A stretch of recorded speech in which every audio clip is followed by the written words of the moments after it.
Waiver wire winners for fantasy football to consider adding heading into week 5. CJ Stroud has finished with over 20 fantasy points in 3 straight weeks. He scored 21.8 in week 4. 3 straight games, tossing a pair of touchdowns as well. He has yet to throw an interception this season. Houston is letting him sling it. He's never thrown under 30 passing attempts. He's had 2 games of over 300 passing yards as well. Romeo Doubs has scored 18 fantasy points in back-to-back weeks. He caught 9 of his 13 targets for 95 yards in week 4. He's been targeted 25 times through the last 2 games and scored a touchdown in the prior week. Joshua Palmer is filling in for the wide receiver 2 role with Mike Williams out for the season. He had double-digit fantasy points in his last 2 games. He scored in week 3 with 7 targets and finished with 66 yards that game. He had 8 targets in week 4 and finished with 77 receiving yards. Jameson Williams' gambling suspension was cut short, and Coach Campbell said he will have a role even if his snaps are limited at first. In the 2022 draft, Jameson Williams was the 12th overall pick. In 2021 at Alabama, he finished with 79 catches for 1,572 receiving yards and 15 touchdowns in 15 games. Jared Goff ranks 7th in passing yards. You've seen what Josh Reynolds has done. This guy has elite speed. He's a great talent. He just hasn't been on the field enough, but he's back. T. Higgins is going to miss some time with a rib injury, which means Tyler Boyd goes from the team's wide receiver 3 to the team's wide receiver 2. Boyd has earned 7+ targets for 3 straight weeks. He's had plenty of fantasy relevance in the past. He's actually earned 100+ targets 3 times in his career.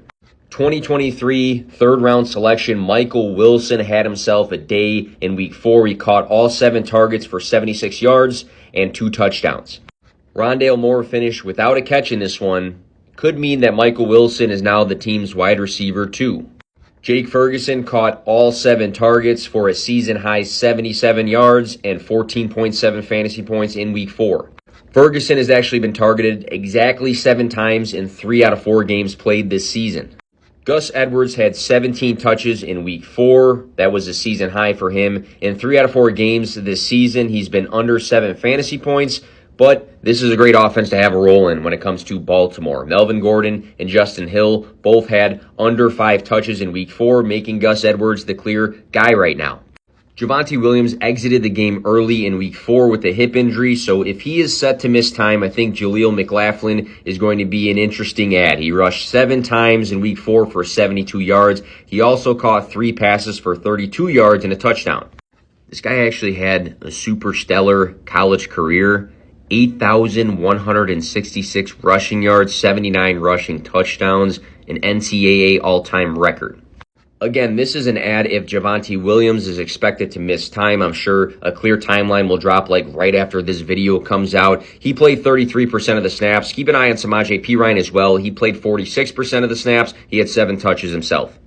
Last is Terrace Marshall Jr. A lot of people liked him coming out of LSU. He earned a season-high 10 targets in week 4. He caught 9 of them for 56 yards. Across the last 2 weeks, Marshall has totaled 18 targets and 14 receptions. 14.6 fantasy points in week 4 is the potential sign for more things to come.